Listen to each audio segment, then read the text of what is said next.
आज के मुख्य समाचार। एसपी शिमला मुर्दाबाद के नारों से गूंजा उपायुक्त कार्यालय।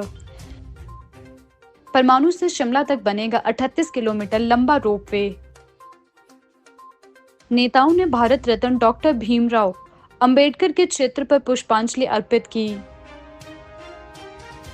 बिहारीलाल शर्मा ने संविधान दिवस पर प्रतिक्रिया दी। शहरी विधायक हरीश जनार्था ने डॉक्टर भीमराव अंबेडकर के चित्र पर पुष्पांजलि अर्पित की। अब समाचार विस्तार से। अखिल भारतीय विद्यार्थी परिषद ने शिमला में एसपी के खिलाफ हुए प्रदेश में बिगड़ती कानून व्यवस्था के विरोध में एक विशाल धरना प्रदर्शन आयोजित किया। एबीवीपी का कहना है कि पुलिस प्रशासन की निष्क्रियता और पक्षपातपूर्ण रवैये के कारण न केवल आम जनता और छात्रों के अधिकारियों का हनन हो रहा है, बल्कि भू माफियों को भी खुला संरक्षण मिल रहा है। अखिल भारतीय विद्यार्थी परिषद कार्यकर्ता हाल ही में बीते शनिवार को शिमला के रामकृष्ण मिशन में एक दुर्भाग्यपूर्ण घटना हो जाती है, जिसका हम विरोध करते हैं। वो नहीं होनी चाहिए थी और जो भी व्यक्ति कानून तोड़ता है उस पर सख्त कार्रवाई भी होनी चाहिए। लेकिन हम देखते हैं कि वहाँ सच्चाई क्या है वो जानना बहुत ज़रूरी है। आज विद्यार्थी परिषद के कार्यकर्ताओं पर लगातार केस करने का काम एसपी शिमला द्वारा किया जा रहा है, उनको हरास करने का काम किया जा रहा है। लेकिन हम देखें कि उस आश्रम पे उस दिन लगभग कोई 100-150 की तादाद में लोग वहाँ उपस्थित होते हैं, पूजा करते हैं। लेकिन जब मंदिर बंद करने का समय आता है तो स्वामी जी उनसे आग्रह करते हैं कि आप मंदिर को बंद कीजिए, कि अभी मंदिर बंद करने का समय है। लेकिन वो लोग नहीं उठते हैं। वो पूरी प्लानिंग के साथ वहाँ पर कब्जा करने आए थे। जब बार बार आग्रह करने पर भी वो नहीं उठे तो वहाँ पे पुलिस बल को भी बुलाया गया। पुलिस बल भी रात को लगभग 2 बजे तक उनसे ये आग्रह करती रही कि आप यहाँ से उठिए। रात को कोई भी उपासना नहीं होती है, आप कैसी उपासना की बात कर रहे हैं। और उन्हीं के लोगों ने प्रेस कॉन्फ्रेंस में बताया कि जहाँ पर जितने भी लोग आए थे वो अन्य राज्यों से आए थे और वहाँ पर कुछ बाउंसर्स को बुलाया गया था पैसे देकर। भू माफिया की ये प्रॉपर प्लानिंग थी कि उस आश्रम पर किस प्रकार कब्जा किया जाए। अब विद्यार्थी परिषद के कार्यकर्ता वहाँ गए क्योंकि विद्यार्थी परिषद के लोग स्वामी विवेकानंद जी को अपना आइडल मानते हैं और उस आश्रम के साथ हमारी आस्थाएं जुड़ी हैं। स्वामी जी विद्यार्थी परिषद के कई कार्यक्रमों में मुख्य अतिथि के रूप में आते हैं। लेकिन वहाँ पर जो दुर्घटना होती है उसकी जिम्मेवार एसपी शिमला है। जब वो जाते हैं, लगातार विद्यार्थी परिषद वहाँ मांग कर रही थी कि जी आप इन लोगों की जांच कीजिए, लोग कौन हैं जो बाहर से बाउंसर आए हैं, बाहर से लोग आए हैं। लेकिन वो बिना किसी जांच के उनको वहाँ से भगा देते हैं और लगातार एबीवीपी के कार्यकर्ताओं पर 2-3 एफआईआर करने का काम कर रहे हैं। रोज बालूगंज थाने में बुला के उनको हरास करने का काम कर रहे हैं। और एक बात हम बड़ी क्लियर करना चाहते हैं एसपी शिमला को कि आप भू माफिया के साथ मिले हैं। क्या ये पूरे कांग्रेस की शरण के कारण आप ऐसा कर रहे हैं? कांग्रेस का आपको समर्थन है। हम देखें कि जो ब्रह्म समाज का नाम लेकर हवाला दे रहे हैं, उनकी जो बुकिंग हुई थी कालीवाड़ी में वो भी कांग्रेस के लेटर पैड पे हुई थी। ये पूरा का पूरा खेल किस प्रकार रचा गया है। देश और विदेश से पहाड़ों की रानी शिमला घूमने आने वाले सैलानी कुछ साल बाद परमाणु से रोपवे के जरिए कुछ ही घंटों में राजधानी पहुंच सकेंगे। परमाणु से शिमला के लिए रोपवे का निर्माण कार्य किया जा रहा है। 38 किलोमीटर लंबा रोपवे बनाने के लिए रोपवे कॉर्पोरेशन ने औपचारिकताएं पूरी करना शुरू कर दी। प्रोजेक्ट पर करीब 6,800 करोड़ रुपए का खर्च आने का अनुमान जताया जा रहा है। कॉर्पोरेशन के मुताबिक इसके लिए जमीन चिन्हित कर ली गई है और सर्वे भी पूरा कर लिया गया है। कंपनी ने डीपीआर बनाने का काम भी शुरू कर दिया है। कंपनी को इसके लिए 2.5 करोड़ रुपए भी दिए गए हैं। रोपवे क्षेत्र में काम करने वाली नामी कंपनी ने प्रोजेक्ट का काम करने की हामी भरी है। कॉर्पोरेशन के मुताबिक रोपवे से प्रदेश के हजारों लोगों को लाभ प्राप्त होगा। वहीं सैलानियों को भी शिमला सोलन के खूबसूरत पहाड़ों को आसमान से निहारने का मौका मिलेगा। बताया जा रहा है कि यह देश का सबसे लंबा रोपवे होगा। इसका निर्माण कार्य 8 चरणों में पूरा किया जाएगा। प्रारंभिक योजना के मुताबिक रोपवे में 1 घंटे में 3,000 से 5,000 लोग सफर कर सकेंगे। शिमला के भाजपा पार्टी ऑफिस में संविधान दिवस पर मनाए जा रही कार्यक्रम में मीडिया से रूबरू हुए महासचिव बिहारी लाल। उन्होंने जानकारी देते हुए बताया कि कांग्रेस के 2 साल पूरे होने पर जश्न मनाया जा रहा है। सर, आज यहाँ बीजेपी के जो है पार्टी ऑफिस में संविधान दिवस पर कार्यक्रम मनाया जा रहा है। इसके बारे में भी हमें जानकारी दें और साथ ही साथ जो भाजपा की जीत हुई है महाराष्ट्र में, उसके ऊपर आपका क्या कहना है?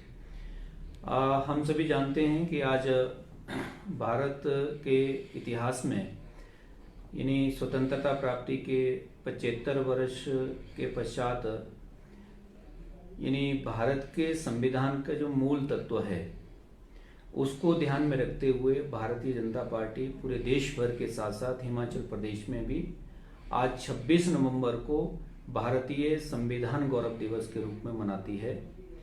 और इस दिवस को भारतीय संविधान गौरव दिवस मनाने का उद्देश्य यही है कि भारत के संविधान, जिसके आधार पर भारत स्वतंत्रता प्राप्ति के पश्चात लगभग 75 वर्ष से अधिक का समय हो गया, मूल भावना को ध्यान में रखते हुए भारत आगे बढ़ रहा है। और भारतीय संविधान की मूल भावना भारतीय जनता पार्टी के कार्यकर्ताओं के साथ साथ हिमाचल प्रदेश के सामान्य जन को भी ध्यान में रहे, इसलिए आज ये कार्यक्रम हम पूरे प्रदेश भर में मना रहे हैं। और हिमाचल प्रदेश का शिमला केंद्र है और भारतीय जनता पार्टी के कार्यालय में भी आज इस कार्यक्रम का आयोजन हो रहा है। और इसका एक ही उद्देश्य है, जैसे मैंने कहा, कि भारतीय संविधान की मूल भावना को कार्यकर्ता और नीचे सामान्य जन तक उसको ध्यान में कराना, उसमें नागरिक कर्तव्य क्या है, देश और समाज के लिए संविधान की मूल भावना को समझते हुए हमारा क्या सहयोग हो सकता है, इस प्रकार की प्रेरणा और भावना इन कार्यक्रमों के माध्यम से भारतीय जनता पार्टी आज पूरे देश भर के साथ साथ हिमाचल प्रदेश में सामान्य जन को देती है। आज संविधान दिवस के अवसर पर सिरमौर जिला भाजपा कार्यालय में जिला के प्रमुख नेताओं ने भारत रत्न डॉक्टर भीमराव अंबेडकर जी के चित्र पर पुष्पांजलि अर्पित की और उन्हें आज के दिन याद किया। वहीं डॉक्टर बिंदल ने कहा कि कांग्रेस के बड़े बड़े नेता देश में घूम घूम कर देश को जातियों में बांटने का षड्यंत्र कर रहे हैं, जिन्होंने 60 साल के कांग्रेस राज में संविधान की धज्जियां उड़ाई। का जश्न मनाना है। कांग्रेस में विद्रोह की चिंगारी है, लगातार भड़क रही है, उस बात का जश्न मनाना। और आप बिलासपुर में जश्न मना रहे हैं। बिलासपुर की जनता को आपने दिया क्या है जो बिलासपुर में जश्न मना रहे हैं? वो बिलासपुर जहां पर और डिस्ट्रिक्ट कोर्ट के सामने, डीसी के दफ्तर के सामने और 2 गुट चिट्टा बेचने वालों के बीच में और गोलाबारी होती है, कोई सुनने वाला नहीं, कोई पूछने वाला नहीं है, उनको संरक्षण दिया जाता है, इस बात का जश्न मनाना है।